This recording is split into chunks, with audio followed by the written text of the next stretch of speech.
So, this is Manuela.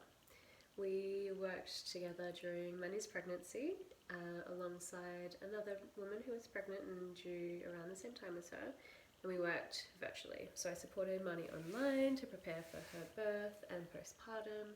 And we're just going to have a little chat around that and what your experience of that was. So, what was your experience with that? How do you feel that help and support, benefited you? Like, what did you get from it? So, I had my first child. I was already 36 at the time when I was pregnant for the first time. So I had really high expectations about the care I want for myself, because I had to get older in order to take myself really important. So I really wanted the best care. I wanted to have someone to look after me, really mother me as well, because I mothered a baby.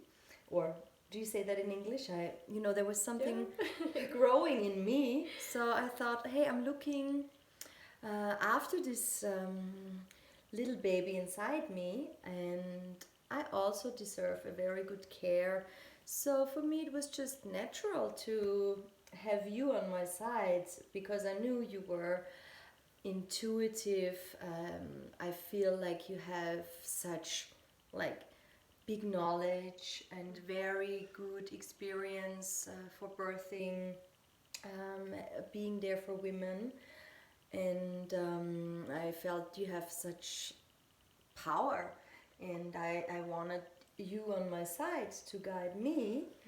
So that was actually the motive, the reason why I chose you to guide me and my little baby daughter and my partner on our side. Yeah. And what sort of knowledge or information or our time together, what did you find of the most benefit? You opened up a space of trust. You opened up the room for the needs of the women, for my needs. And I had some relationship troubles back then. And it was not easy because my partner did not really step into his role as a father. He was very anxious. So I had the need to speak with someone, and you heard me, and you also helped me. You guided me in this. Then you also invited another woman into our sacred circle, and we shared our experiences in how relationships change, how we can embrace our new role as a mother. And that was really beneficial. But there were many more things to that. It was the nutritional tips. That was really awesome, because it really gets your partner involved. I'm not such a great chef, and my partner is. So he got all these awesome recipes from Sarah, and that was his biggest contribution, and he was really eager to get on board with this aspect. Yeah, I think that's important, because you want to find that kind of interest point for a partner who is not so 100% on board, so excited, ready to get involved. And I think that's a really individual thing, right? You need to find, and that works with women as well. It's find that point where, okay, this is what you're interested in, this is where we can go, and this is how we can sort of get you involved and get you excited. And Absolutely. yeah, and I know that your partner is really that's how he nurtures, that's his love language. So it's to use that to support you in your pregnancy and what you needed at the time, and obviously in a way it's going to be beneficial for yourself and your growing baby. It was. Nutrition is my absolute passion point. Yeah, you take a lot of care into it, and you really appreciate it, and you consume and eat very consciously, and look at you. So you are beautiful inside and out, and your sacral knowledge tells you to nourish yourself in a very, very, very healthy way. And yeah, not the tipping point, the contact point for partner is extremely important. And I think also what you brought into our world was rebozo. I don't know if some of you have heard of the rebozo technique, the big scarf, and you tuck it around your body or your belly, and your partner can help you to give you a belly massage. So that was also something where my partner got involved. And it helps connect with the baby as well. I think especially when you feel the physical weight of the baby, like if you're using the rebozo around your belly and your partner's lifting up the physical weight and is like understanding the enormity of the weight that you're constantly carrying around, right? And kind of like, and you know, connecting with your body as well. And then it's tools that men like to have things and lists and, you know, tasks, and so giving them tools that you can utilize during pregnancy or during labor and birth, like, gives them something and helps them feel involved and a little bit of like, feeling empowered in the experience as well. Absolutely. And also one benefit that you brought into my pregnancy was really embracing myself as a woman and celebrate that, because we see it especially in the Western society, we see it as so normal to have babies, and it's just I have a friend, she really said it's something that is necessary, like a means to an end. And exactly, that's what she said. Like, oh my god, no, I'm celebrating myself so much during this pregnancy, and I've been so good to myself, and you know, it was a bliss to be pregnant for me, you know, and in our conversations it was about that, and you pointed out that it is special and it is such a privilege to become a mother and to be pregnant, you know, and this is also something where I felt more feminine. It's like, yay, really stepping into your power, and to, you know, my friends are not like that, so it was good to have Sarah. Also, my midwife was not in this so much in this spirit. I had good medical care, but having someone with medical expertise, someone with sacral knowledge, someone with such high empathy levels, and the rebozo knowledge, and like Sarah has an intuition and a very big trust in herself at births. So this is something that not many other midwives have. So this space of trust is something that women need when they want to birth, because in the end it is a natural force, the birth, and you know, you wanna trust yourself that you can go through this hardship, or I don't know if you experience that as a hardship, you know, but it's fucking hard. For me it was, and so you want to have as much trust as possible, and for this you need a guidance that says, hey, yeah, it is about that. It's not about being in a hospital and having medical care, because this is safety. No, safety is really trusting yourself, you know, and then we don't know how birth ends, you know, we don't know how the pregnancy continues, we don't know that. But I mean, I would prefer to say I have trusted my body than to say I didn't. Or you put your trust externally, and then I think it's beyond just like trusting your body. It's like trusting that I have the knowledge to make the decisions that I need to make if something does come up, or I have the trust in myself to be the one who is like leading this experience, because it's my experience. And I feel like if you have a lot of fear, or if you don't have access to the knowledge that you need, then of course that trust wavers. And like in helping to instill that trust from your partner into you, because again, like, men are very like external validation, because they're not the one tuning into that intuition and feeling the baby and having that knowing. So they're like, their sense of trust really goes like kind of external, so sometimes to the medical system, or to the tests, or to the doctors, or to the experts, So like working with couples and really reinstilling that the trust in the woman and the one who is growing the baby and who is going to birth the baby, and ultimately it's who is the one who needs to make the decisions. So absolutely.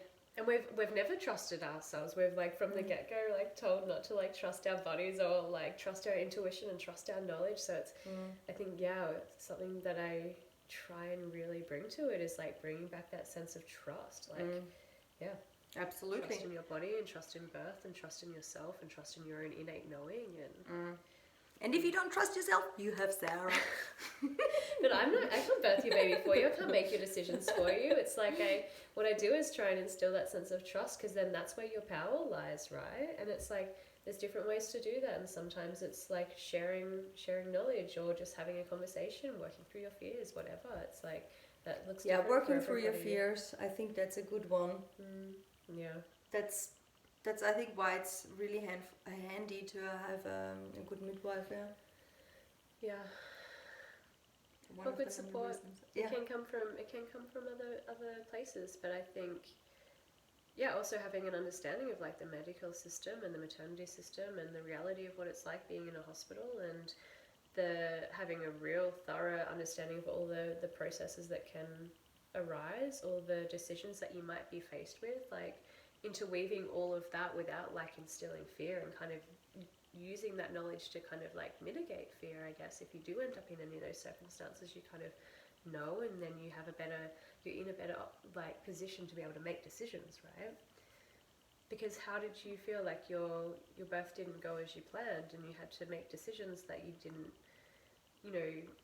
necessarily think were going to happen? Like, do you feel like you felt better equipped to make those decisions though, like having discussed things beforehand and like visited that knowledge a little bit? I had prepared for a home birth, and my birth ended then in a cesarean, so it was not something I wished for.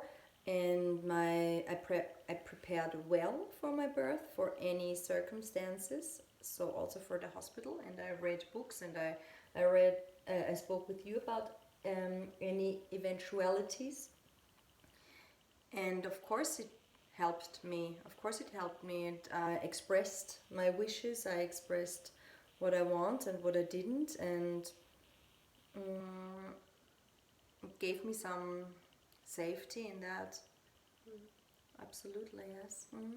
Yeah, because I guess there's like the fear of the unknown as well. And as much as I understand that, and women are different. Some women really want to know absolutely everything, and some women are like, no, I don't want to even put it in my energetic sphere. Like, I really don't even want to go there, and I'll just deal with it if it comes up, kind of thing. So that's the beauty of like working either like one-on-one and not going through like a scripted kind of program, because it's like, okay, what do you want to know? What do you feel like you need?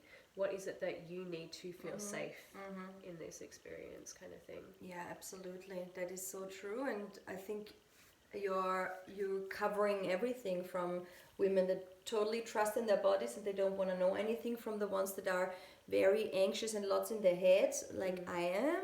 I was really preparing for everything. So I was working a lot with my head in my pregnancy as well, although I felt a lot, but the hospital situation, everything, I prepared really well. And it's good to have knowledge on your side. It's good to have someone that navigates you through all this jungle, and also your headspace. And check in when things are kind of coming up that you're like, okay, this isn't what I expected. Can I have more information on this or whatever? Yeah. What about after you had your baby? Postpartum. I love postpartum. What do you want to know about my postpartum phase? We talked about preparing for once your baby was here, right? We usually touch on that, especially in regards to food. We talk about like how you can set up your environment to make it as easy as possible, because it's like such a huge transition on your identity, because you're coming into that role as a mother. Your relationship, it can put a lot of strain on sometimes. You're getting used to like sleep deprivation, plus you're like learning all these new things that you have to do to look after your newborn and connecting with them. And I don't know, I feel like I try and put a lot of focus on, okay, yes, let's talk about the birth and plan for the birth, but let's talk about postpartum, because it's something that we don't talk about. It's like, okay, great, you birthed your baby, see you later. Like, now what? And I feel like that's where women need, like, if anything, the most support, because, like, as you spoke about your experience, like, you might not have the birth that you envisioned and that you planned for, but everyone's going to have a postpartum. And it's like, why don't we talk about that? So yes, you put very much the focus on postpartum, and it was pretty awesome because I prepared for 8 weeks of basically doing nothing. That was my thing. And that I've done my job, right? If I've influenced you to rest after you have your baby. Exactly. I rested my butt off, and my partner cooked, cleaned, and looked after the baby when I didn't want to. And yeah, it was from this hard fact, so to speak, we were pretty much prepared from you.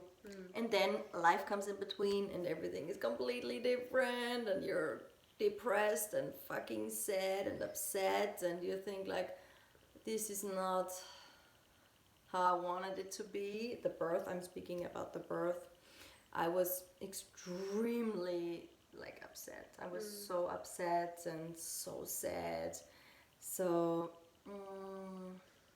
I had a lot of like baths afterwards. Like, how do you call that? You put the baby in like a baby bath, and I laid on the couch naked, and then my partner bathed the baby with rose oil and with rose pads, and then he brought Maximilia to me and he put her on my body, and I just felt her naked, and it felt like she was born again, basically. Because after the cesarean they didn't even put her on my body, although I asked for it. I was very well informed. They ignored and neglected my needs in this regard, but this rose bath was really good, and I was telling my story of the birth actually, but in a positive way.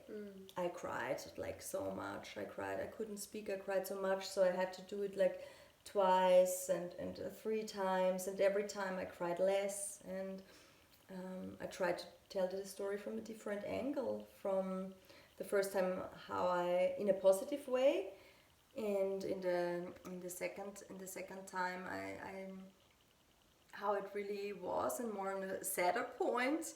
And the tears just got less, and it was a really good process to digest my birth trauma. And I think like having these opportunities and space, and like even like so many people don't even know to do something like that, or like to honor the journey and the experience that their mourning that they wish that they had.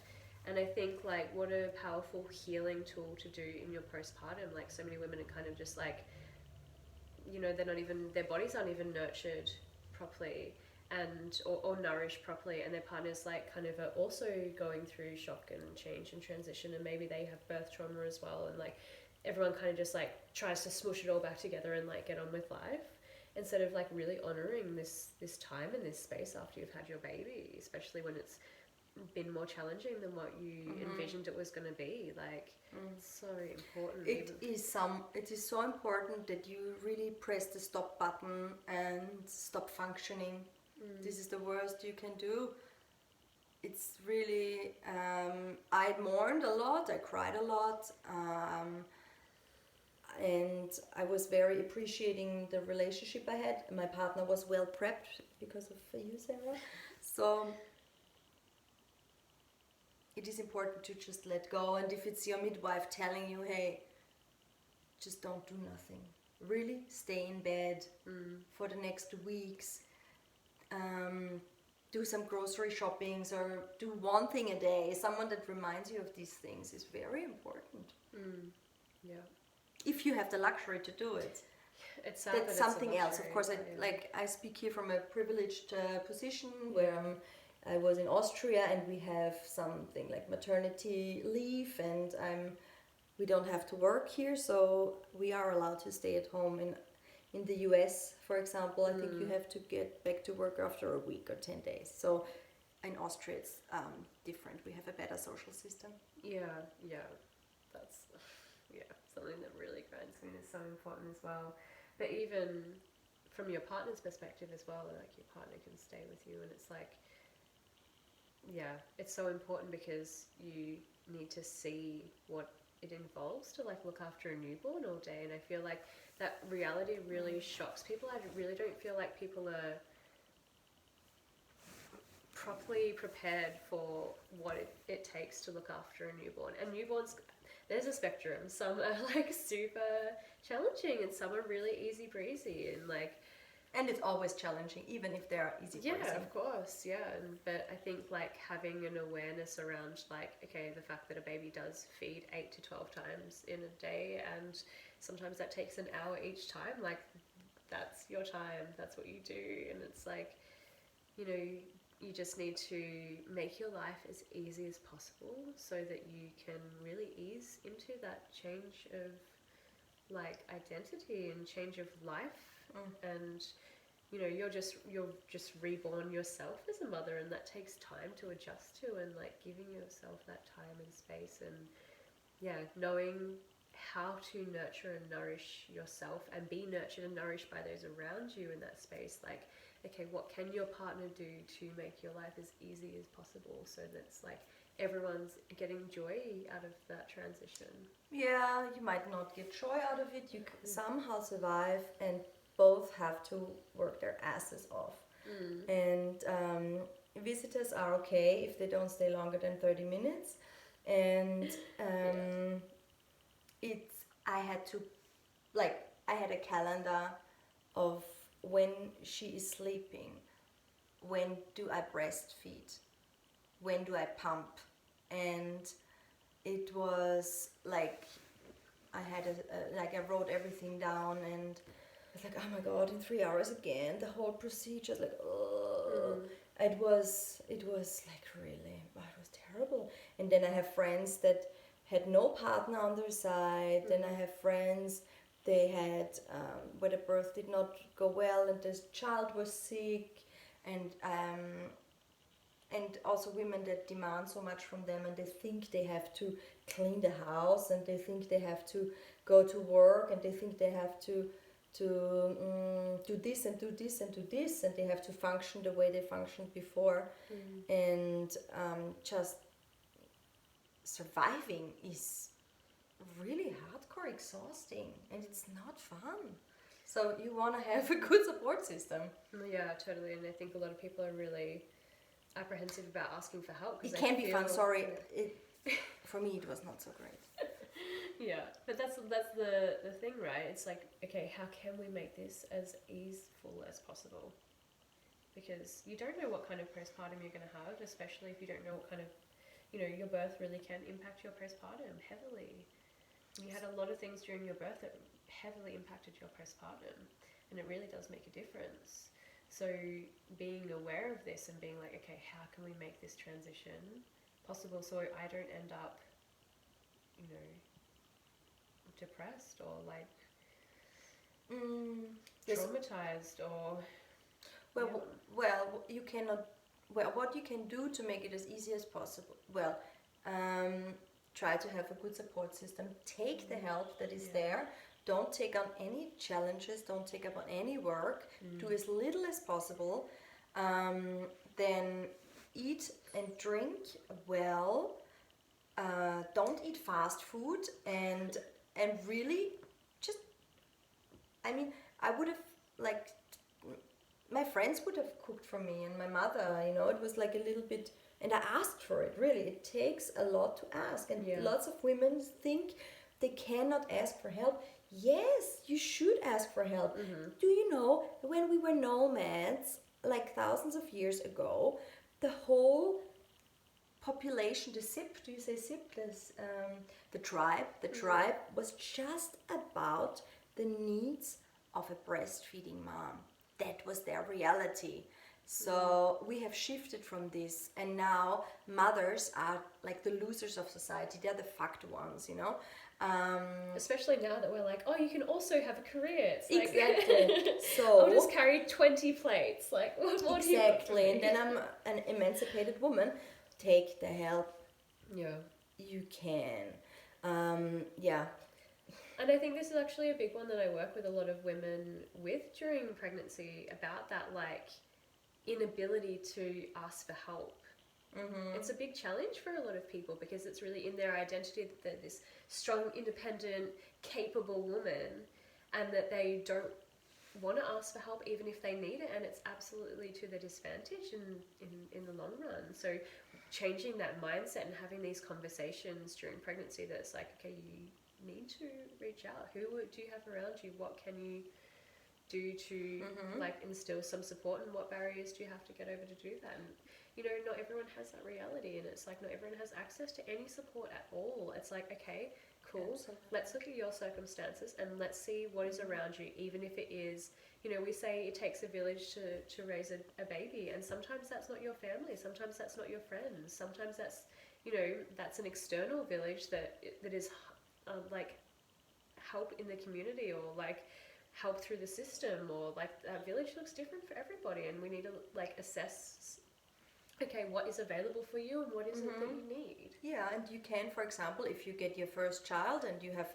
none at home, you can use the pregnancy to prepare your village a little bit. See, is there any daycare in my neighborhood? Is there any like an institution that cooks, for example, and you know, or the church, like there's lots of different institutions that might help in your neighborhood, and the pregnancy can be used for this, and also when you have the child, it's never too late. And Yeah. but we know that like real strength is when you are allowing yourself to show weakness. And I mean, no one is born to achieve anything alone. We are not made like that. So it's a bad belief that has established in the last hundreds and thousands of years that we have to do everything on our own. But this is not our biology. This is not how humankind survived. And I wish that women, because the burden is on us, unfortunately, in our society, it's not spread anymore, it's really on us, that we really feel that we deserve better, and that we deserve to be supported, Absolutely. and loved, that we demand that. Yeah. Thank you for sharing. Thank you for your support, Sarah, and your wisdom. Oh, my sister.